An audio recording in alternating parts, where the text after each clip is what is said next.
বলে বড় বুবু চলে বড় বুবু বলে বোঝেন না, বলে বড় বুবু এসেছিল, বড় বড় সব করে কথা হচ্ছে, মেজ বুবুর সঙ্গে কথা হচ্ছে। ও আল্লাহ, কারোর সঙ্গে কথা হয়নি, তুমি এখানে চলে আসো, অন্যের সঙ্গে কন্ট্যাক্ট করছো। যারা ফ্যামিলি নিয়ে চলে আসো খুব ভালো আছো, আর যারা আগুনে নিয়ে চলে আসো তাড়াতাড়ি আর দেরি করিস নি বাবা, যত দেরি করবি তত গুণা কিনবি। এইখানে বলে ভাটিনকার জলসা বুঝে এবারে 5,000 দিলাম, 5,000 দিলি খুব ভালো হলো, ওইদিকে বউ তো বেলাই। আমি অন্যায় কথা বলছি বা আমার কথা কাটা কষ্ট হচ্ছে নাকি? সঠিক কথা। ভালো হয়ে চলবে। আল্লাহ বলছে বান্দা আমি তোমাকে জান্নাতি বলে কবুল করে নেব। একবার খুব চাওয়া যে মহব্বতের সঙ্গে দরুদ শরীফ পড়ে পড়ে আল্লাহ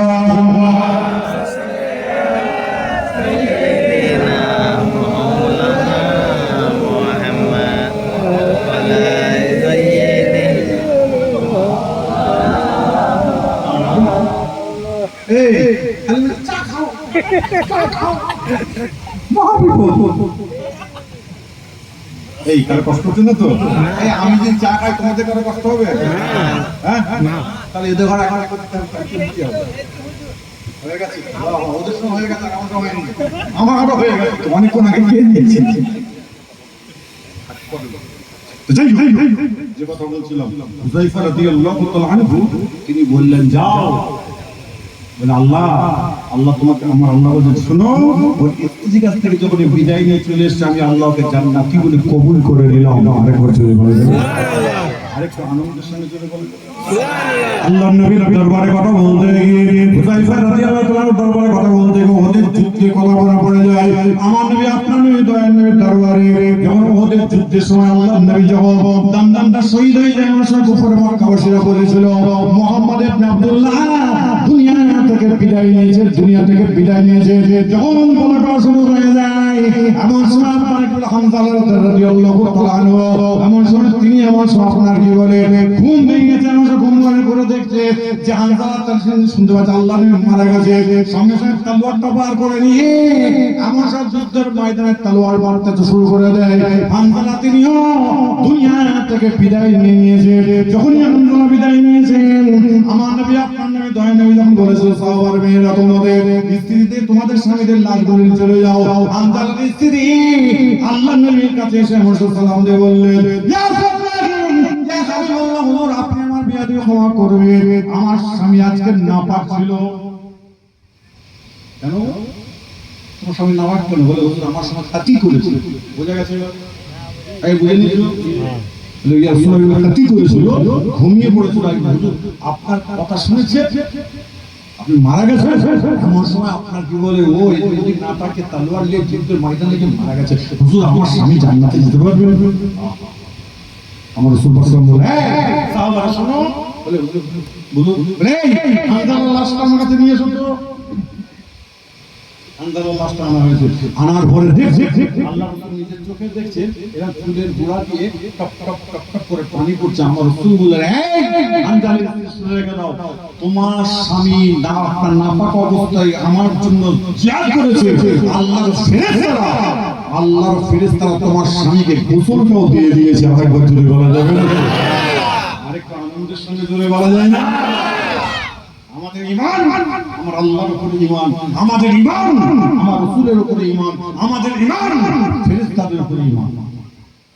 ওই ফেরেশতা আমার রাসূল পাক বললেন শোনো হামজার স্ত্রী তোমার স্বামীকে ফেরেশতারা গোসল দিয়ে দিতে টপ টপ করে পানি পড়ছে। আরেকবার জোরে বলা যাবে না? সুবহানাল্লাহ। ঠিক আছে? কি ভালোবাসা বলে, কি মুহাব্বত বলে। আল্লাহর নবীর দরবারে কথা বলতে গিয়ে হামজা রাদিয়াল্লাহু তাআলা কথা বলতে গিয়ে আমার রাসূলকে আপনি চিনতে পারলাম না, হাবিবুল্লাহকে আপনি চিনতে পারলাম না। আমার নবী আপনার নবী দয়ার নবী হুজুর আকরাম সাল্লাল্লাহু আলাইহি ওয়াসাল্লাম আসরের নামাজ পড়ে সাহাবাদের নিয়ে বসে আছে। আমার সময় সাহাবারা বসে আছে, আমার সাথে একজন বয়োজ্যেষ্ঠ মহিলা মেয়ে ছেলে বড় কষ্ট করে হেঁটে হেঁটে আসছেন। আমার নবী আপনার নবী দয়া নবী বললেন আরে এই মেয়েটা দুনিয়াতে কেউ নয়, যখন বলেছে একটা জোয়ান যুবক সাহাবা আল্লাহ রাসূলের দরবারে তুমি কে? বলে হুজুর ওটা আমার মা। তোমার মা? বলে হ্যাঁ। কি ব্যাপার, তুমি তাকে খেদমত করোনি? কত কষ্ট করে হেঁটে হেঁটে আসছে। বলে হুজুর, আমি ঈমান আনার পরে আমার মাকে আমি একবার নয় একাধিকবার বলেছি তুমি ঈমান নিয়ে আসো, তুমি ঈমান নিয়ে আসো। রাসূলুল্লাহ ঈমান আনে নাই বলে ওনার খেদমত করা বন্ধ করে দিয়েছে। আমার নবী আপনার নবী দয়াল নবী বললেন, এই সাহাবারা তোমরা শুনে গেল, খবরদার মা যদি না থাকে, মা যদি সাকিরা কাবিরা সাহিরি বাতেরি জিনার কাজ যদি করে, মা যদি তোমাকে যদি আজকে আপনাকে জন্ম দিয়ে থাকে, তুমি মায়ের খেদমত করবে, আল্লাহ তোমাকে জান্নাতি বলে কবুল করে নেবে। যাদের মা আছে আমি তাদের আর বলবো বাবা দয়া করে ওরে টাকা পাঠাবে, 500 টাকা বা 1000 টাকা, আমাকে বলবে মা তুমি সংসার খরচের জন্য তোমাকে 10,000 পাঠিয়েছি, 1000 পাঠালাম না, আরো 1000 টাকা, বলে মা ওটা তোমার নিজস্ব হাত খরচের জন্য পাঠালাম। মা খুশি হবে না হবে না বাবা? হবে। আরে জোরে বলো হবে। আমাদের দেশে লক্ষ্মীর ভান্ডার চলছে না? হ্যাঁ, লক্ষ্মীর ভান্ডার তাগড়া চলছে। এই চলছে তাগড়া, লক্ষ্মীর ভান্ডার চলে না? হ্যাঁ চলে। অনেক এখানে যারা বসে আছে তাদের মায়েরা বোনেরা এখানে বসে ওখানে বসে 13,000 2000 পাচ্ছে। হ্যাঁ, কদিন আগে আমার 2000 টাকা দিয়ে দিয়েছে। হ্যাঁ, যত আজকালে যত গন্ডগোল করছে কত হিরো ভাব থাকি বলে কি বলবো, বললে মা মার্কায়, না বললে বল ব্যাংকা, আপনার যে মাপছে সেই আমার প্রতিবাদ করছে, বললেই তো ভাব এসব কথাবার্তা কেন হলো? আরে ক্ষমা, আমি ভারতের নাগরিক, আমার বলার জন্য আমাকে আল্লাহ আমাকে বলে পারে হকের উপর বলো, আমি আল্লাহ তোমার পাশে আছি, আমি হয়তো ভয় দেব।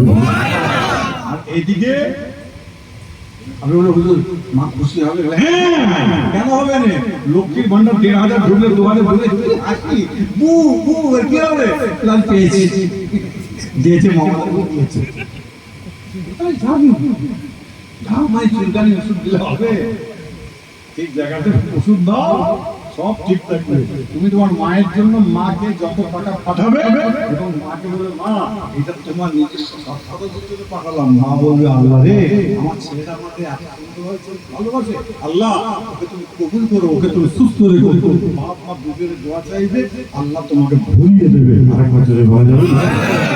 আরেকটা আনন্দের সঙ্গে ছোট করে আল্লাহ নবীর দরবারে কথা বলতে গিয়ে আমার দলকে আপনি আমি চিনতে পারলাম না, হাবিবের নবীকে আপনি আমি চিনতে পারলাম না। কোরআনের যুদ্ধ এবং বহুদের যুদ্ধের কথা বলতে গিয়ে আমার নবী আপনার নবী দয়াল নবী হুজুর আকরাম সাল্লাল্লাহু আলাইহি ওয়াসাল্লাম একদিন আসরের নামাজ পড়ে বসে আছে, সাহাবাদের নিয়ে বসে আছেন। এমন আমার নবী আপনার নবী দয়াল নবী বললেন, এই সাহাবারা তোমরা কারা জিহাদে যাবে হাতটা তোলো। প্রত্যেকটা সাহাবা হাত তুলে বললেন সাদ্দাকতা ইয়া রাসূলুল্লাহ, আমরা প্রত্যেকে হাজির আছি আপনার জিহাদে যাওয়ার জন্য। আল্লাহর নবী প্রত্যেককে কোলে কাঁধে টেনে এনে আমার সব পকেট থেকে টাকা বার করছে।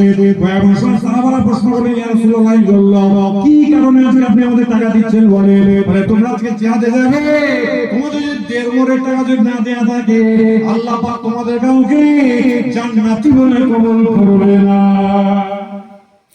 এই 1.5 মোহরের টাকাটা দিয়ে দেবে।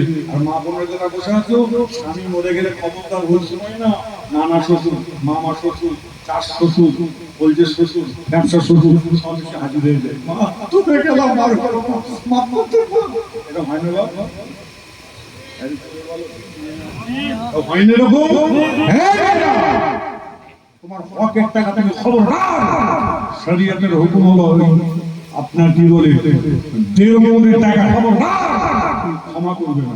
আর আজকাল ছেলেদের বিয়ে দিচ্ছে, তাহলে কত 1.5 মোহর কত? বলে 2,100 টাকা। আরে পাগল, বিয়ে হচ্ছে না, জেনা হচ্ছে, কারণ 5-এর উপরে রাখতে হবে। তাহলে গরিব মানুষ তো, আর ঠিক 1.5 মোহরের জায়গায় কম করবে। ইমাম সাহেবকে হাদিয়া দেওয়ার সময় 5,000 বলছে, এটা কম কম 3,000 টাকার ইমামের পিছনে যদি মাস পেলে যদি 50,000, 55,000, 1 লাখ টাকা যদি কেউ ইনকাম করে, 3,000, 5,000 টাকার ইমামের পিছনে তাদের নামাজ হবে না। তাহলে আমরা করতে পারি, আমরা বাড়ি যাই মাত্র 10-12 দিন থাকি, 12 দিন থাকি, যতদিন থাকো খুশি করে 500,000 টাকা 2,000 টাকা ইমামকে দেবেন। আল্লাহ বলেন তোরা ইমামকে দিয়ে খুশি করে আমি আল্লাহ তোদের নামাজকে ইমামকেও আমি আল্লাহ কবুল করলাম। আরেক বছরে বলেন আর এর মধ্যে আসে কম, তারপরে বাকি রাখো না, পরে বলছি আর যদি এর মধ্যে টাকা দিয়ে দিয়ে দিয়ে দরকার পড়ে যাচ্ছে।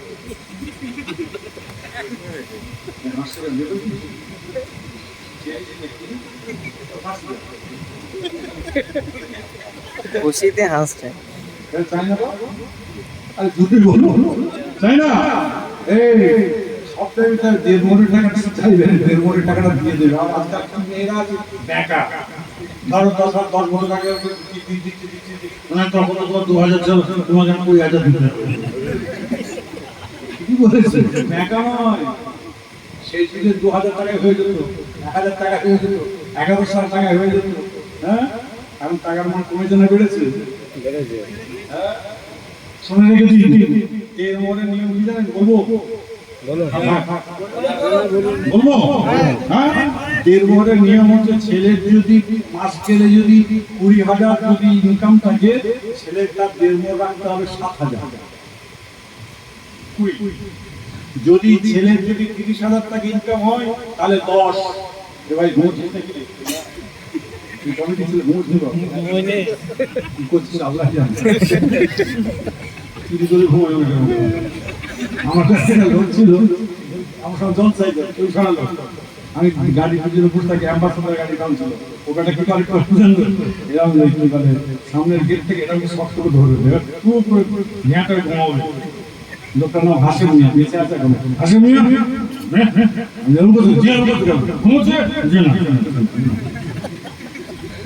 কত কোয়ালিটি দেখবো বা আমরা আমার ছোটো ছোটো মাছ করতে পারি খবরদার নিজে একটু ভেবেচিন্তে চলাফেরা করবে। আমার কথা কষ্ট পাচ্ছেন তো? হ্যাঁ ভালোভাবে চলবেন। এই 1.5 মহত্তার কি হলো 50,000 টাকা যদি হয় কমপক্ষে 20,000 টাকা তুমি 1.5 মহতে, আর 1 লাখ টাকা যদি হয় 25,000 টাকা 1.5 মহত রাখবেন। আপনি বেশি হয়ে যাচ্ছে না, কম করলে হয় না। আর ওই জায়গায় সব বেটার মাথা মারা যে কিছুই যাবে না। আর ছেলেকে জিজ্ঞাসা করো যার যে তার স্ত্রীকে 1.5 মোহর দেবে তাকে ঠিক করতে হবে। তাছাড়া ছেলে এখানে বসে আছে কাজ করছে, ওখানে বাপ বলছে আমার ছেলে 1.5 মোহর 5,000 টাকা, তোমার মনে হচ্ছে তোমাকে জান ছেলেদের হুকুম দিয়েছে 1.5 মোহর ছেলেকে জিজ্ঞাসা করতে। অনেকে আছে কি জানো তো 1.5 মোহর একটা আংটি দিয়ে বলে জানো তো এটা তো আমাকে বেচি। হ্যাঁ প্রথম রাত হচ্ছে খুশি বউকে থেকে সুন্দর করে বউ পেয়েছে, আমার হাতে গলিয়ে দিয়েছে, পরবর্তী তার 1.5 মোহর নেই। যখন একটু পুরি পাড়া হয় আমার 1.5 মোহর বললো তোমার আংটি দিয়েছে মনে নেই। এটা তো কত কত নম্বর, কত বড় নম্বর করে দিয়েছে। আর বুড়ো বেশ একটু বয়স করা হয়ে গেছে, বিকেল মা হয়ে গেছে, প্রথমত করে দেবে আর তুমি খুশি করে দিলে। সেদিন একজন বেরোচ্ছে তার বোন দেখি আংটি নাকের নাক সব দিয়েছে। আমি দেখছো না কি ছেলেটা গায়ে করে মানে বিয়ে পড়েছে স্বামী মানে দৃষ্টি হলো আমি ছেলেটাকে দেখা করবো না। হ্যাঁ দেখা করবো তাহলে দুজন তো একবারে বসবো। হ্যাঁ তার কি আছে মাকে কি দিয়েছে আংটি দিয়ে দিল ছেলে ওই স্ত্রী যেই মহিলা 1.5 মোহরের পরিবর্তে বা ওই যেটা প্রথম রাত্রি আংটি হোক ভালা হোক যাতে অল্প কিছু আমরা যেটা দেবে না ওটা সে কি করে জানেন তো আপনার নিজের জানের থেকে স্বামীর দেওয়া জিনিসটাকে যতই মেয়ে চাপড়া চুপড়ি করুক, যতই স্বামীকে গালাগালি করুক, কিন্তু ওই জায়গাতে কট করবো আমার আমার স্বামী তুমি কি করছো ফটোগ্রাফদের কি বলছো ওই তোরা আরাম ছেলেকে ছেলেকে টান লেগে যেতে হলে যাচ্ছে তার মধ্যে 1.5 মোহরে গন্ডগোল আছে। 1.5 মোহরে বাপের 1.5 মোহরে গন্ডগোল আছে। এই ভুল বলছি নাকি বলো? এই ভুল বলছি খুব আসছে বুঝতে পারছি ব্যাপারটা। আলা, এই মাল এখানে কিছু আছে, বুঝতে পারছো? সেখানে যদি টাকা দাও। বিয়ে ফিয়ে করা যায় হয়তো যায় না। ইমাম সাহেব না, সে আপনার কি বলে, এই জামাই হয় না? এই দেশের গ্রামে জামাই হয় না? যে আমার এই তোতাবার জামাই, আপনি তো আমাদের আমার আমার মাথার থেকে পড়াশোনা করতে আমার আব্বা জানের মাথা আপনার মেয়েকে বুঝে পারি।